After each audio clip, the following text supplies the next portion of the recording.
શિયાળાની ઋતુમાં અનેક પ્રકારની બીમારીઓનો ખતરો વધી જાય છે અને માત્ર ઇન્ફેક્શન અને નહીં પરંતુ એવી ઘણી બીમારી પણ થઈ શકે છે અને જેના નામ તમે સાંભળ્યા પણ નહીં હોય ને તેમાંથી એક કોલ્ડ ઇન્ટ્રાઈ જે આ હાલ રીતે સ્થિતિ અને છે જેમાં શરીરનું ઠંડુ પડી જાય છે અને તમને ખૂબ જ ઠંડી લાગે છે અને આટલું જ નહીં કોલ્ડ ડ્રિંક અને એનિમિક થાઇરોઇડ અને બીમારીનું કારણ પણ બની શકે છે અને આજે કોલ્ડ ઇન્ડોરનો ડૉક્ટર માને છે કે જો કે વ્યક્તિને ખૂબ જ ઠંડી લાગે અથવા વ્યક્તિને ઠંડા તાપમાન માટે ખૂબ જ સંવેદનશીલ હોય છે અને આ તો સ્થિતિમાં કોલ્ડ ઇનો કહેવામાં આવે છે અને માત્ર શિયાળાની ઋતુમાં જ નહીં આવા લોકોને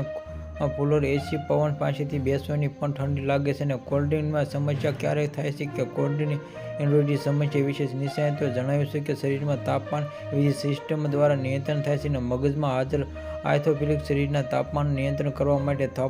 થર્મોસ્ટેટ તરીકે કામ મગજ અને સંદેશ મોકલે છે અને મદદથી હીટને પકડ કંટ્રોલ રાખે છે અને કંટ્રોલ ઇન્ડસ્ટ્રી તરીકે બસો અને આ સ્થિતિમાં બસવા માટે લોકોને ખૂબ જ ઠંડી લાગે અને હંમેશા ગરમ કપડાં પહેરવા જોઈએ અને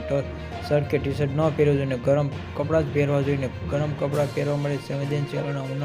ઊનનો ઉપયોગ કરો અને ક્યારેક કોલ્ડ ઇન્ડસ્ટ્રી કારણે શરીરના ફોલ્લીઓ દેખાય તો લાગે તો એ નિષ્ણાતોને જણાવો।